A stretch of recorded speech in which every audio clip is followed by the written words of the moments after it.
magandang araw sa inyo mga boss, mga mama, mga sir. Meron akong ipe-present sa inyo na property, property vlogging po tayo ngayon. Papakita ko sa inyo itong bahay na to. Malapit po dito sa dagat. Actually, yun na po yung dagat to. Meron kayong access papuntang dagat. Diyan ako namimili ng mga sariwang isda. Now, ito yung property. Ito. Ayan, nakabakod na. Interview natin si Kuya, siya po may-ari ng property. Kuya, pakilala ka po sa ating mga viewers. Pwede po ba? Pwede, sir. Ako po si Willie Spear na taga Lawag, Kabanggan. Lawag, Kabanggan. Kayo po yung may-ari nitong bahay at lupa. Okay, sir. Ito pong frontage nyo, gaano kahaba to? 20 by 20 siguro yan. Hindi ko po alam, basta 400 po ito. 400, oo. Kasi isama ito, bali 800. Oo. Malamang ito ay 20 by 20. Opo, ganun po talaga. 400. Okay. Ito po ang kanyang up-to-date na tax declaration. Up-to-date na tax declaration. Opo. Alright. May number na pala, tax declaration number. Wala po, dahil wala pong titulo pa. Hindi, ito yun, no? Tax declaration number. Opo. Lot number lang wala, no? Opo. Yan. Anyway, sige kuya, pasyal niyo ako dito sa property niyo. Ito po, dito yung papapasok ko garahe doon sa likod. Oo. Ito po. 400 square meters. Opo. Property, nakabakod na. May garahe dito sa likod. Ito po garahe ko, may dalawang toilet, paggaling sa dagat, mayroon shower room. Gumagana po siya rito, pati tubig. Ito. Okay. Ito may tubig. Anong source ng tubig mo, kuya? Electric Nawasa. pump? Nawasa? Pero po ang publiko pa lang, isa pa lang sa akin nandun sa kabila. Ito yung kanyang tubig. Ayun, lakas Opo. Ito po yung kanyang toilet naman. Pakita mo rin, sir. Ayun. Okay. Lakas. Ito po yung likod at yun po kabila din. Ginagawa din po nila minsan garahe pagka yung malamig ang panahon. So, sarado po. Nakaangat yung nakaangat yung bahay nyo, no? Opo, nakaangat siya. Pero wala sa underground, ha? Wala underground? Wala po. Opo. Dito na tayo ulit. Sige, dance po tayo dito para maikot na. Dito po sa kabila, likod po ito. Ang tindi ng bakod mo, kuya. May mga pako talaga. Opo. Yan. Ito yung pinaka-playground ko naman. Ito, playground, ha? Opo. Oo.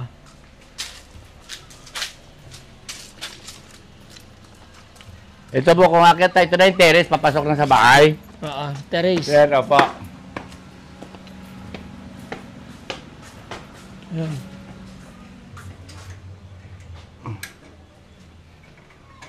Maluwag ang terrace mo, ha? Opo. Kasama po yan sa kuwan. Ito na po yung kabahayan ko. Maganda loob, ha? Opo. Okay, ha?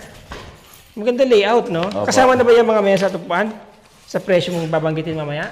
Ay, sir, kabibili lang ng anak ko na sa Amerika ito. Kaya hindi ko pwedeng anuhin. Pag nabili itong bahay, bahay lang talaga, walang... Wala po, bahay ko po. Bahay lang po talaga. Ngayon, ito po yung kanyang... Dito po ako natutulong mag-isa. Wala kasamang chicks. Secret. Okay. May sariling banyo. Ito po yung banyo niya. Ito yung tubig niya. Ito yung shower niya. Ayos, ha? Basang-basa si Nening dyan. Di po ba? Siyempre, pang private na yung sarili. Okay. Siyempre, walang asawa. Nga. Di po ba? Sige. Ito, ito ang cabinet. Opo. Medyo natanggal na nandun sa likod. Ito. Okay. Yan, bintana. Mataas ang kisame mo, maganda. Opo. Hindi mainit, ha? Hindi po. Ito po yung aking pinagtabuan na ibang gamit sa isang kwarto. Baka nandiyan yung machine gun mo. Ito po. Pero pwedeng kwarto. Kwarto rin to. Kwarto talaga po ito. Kwarto talaga. Yung mga kama, hindi kasama yan, ano? Hindi po.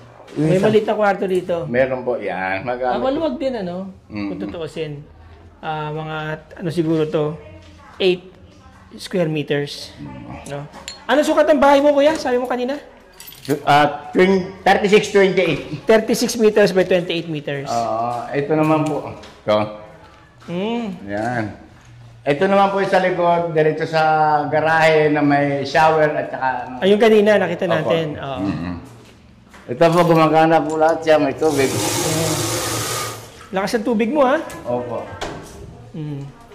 Ito po yung aking diretso na naman doon. Yan. Yun. Pasensya na, nagkalat dahil Oo. nag-iisa lang ako. Oo. Yan. Okay, kuya. Di ba? Okay, sir. Maganda tong bahay mo. Labas po tayo dito para makita yung kagapuhan nyo. Yan, sir. Sir, maganda ang bahay nyo, in fairness, ano, tsaka very accessible. Opo. Malapit sa dagat, at ito na nga, sabi niya, may tax deck na ready for title na to. Opo, ready na Ready po na yan. yan, Kasi oo. napetadel ko nga, nagkaroon lang ng problema sa Na wala yung lumalakad na matay. Opo, Oo. nagkaroon ng problema ka muna lang muna. Oo. Pero ready for titling na. Ready na po siya. Opo. Okay, so, kuya, magkano ang presyo mo dito sa house and lot mo? Nasa 4 na milyon. 4 na milyon. Yan po ba ay, kung sakasakaling may magtatanong kung negotiable po ba? Opo, siyempre po. Okay, sige. Ayun, maraming salamat sa iyo, kuya. Okay. Matagal ko pong kaibigan to si kuya at magkakasama kami niyan nung mga siga pa kami dito sa Kabanggan. Hindi naman po siga, may trabaho kami talaga. Oo, Yan po. Okay, sana baka may gusto kang i-shoutout mga dati natin tropa. Wala na ako masasabi. Si RG. RG, sana boy ka pa. Si RG Aragon. Sergeant Aragon. Sergeant Aragon.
Mga boss, mga ma'am, mga sir, bago po ako magpaalam sa inyo, gusto ko po munang i-shout out yung isa sa mga viewers po natin, yung may-ari po ng Blue Wave Water Refilling Station, dyan po sa may tabi ng Chicken Star, sa harap ng Lyceum, dyan po sa Botolan, Zambales. Sir, shout out sa iyo, hindi nyo binigay yung pangalan nyo dun sa papel na binigay sa akin. But anyway, maraming salamat sa inyo. Okay, recap po tayo dito sa property, mga boss, mga ma'am, mga sir.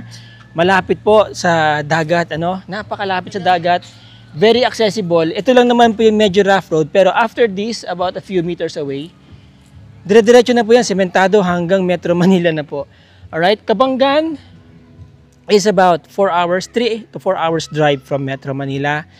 This spot is about 15 minutes drive to downtown or town center ng Kabanggan. At maganda na po infrastructures dito, may kuryente, may tubig, may linya na ng dito, internet, May linya ng internet, maganda ang signal po dito. At yun nga, sabi ko, napakalapit sa resort. Okay? Ang presyo po ng property, selling for 4 million, sabi nga ni Kuya kanina. At 400 square meters po, nakabakod na. Konting renovation na lang po sa bahay, konting repair na lang po yan. Ang ganda, maganda layout, mataas yung bahay. Okay? Sa mga interesado po dyan, yan po ang aking contact details, nandyan po sa baba. Kontakin nyo lang ako, message nyo po ako sa aking Facebook, yung pong nasa link sa description ang inyong i-click para mas mabilis ko pong mabasa ang inyong message. Alright? Negotiable ang property, by the way, mga boss, mga mama. Sir, maraming salamat sa inyo. Maraming salamat po sa inyong oras. Till the next video. Ciao!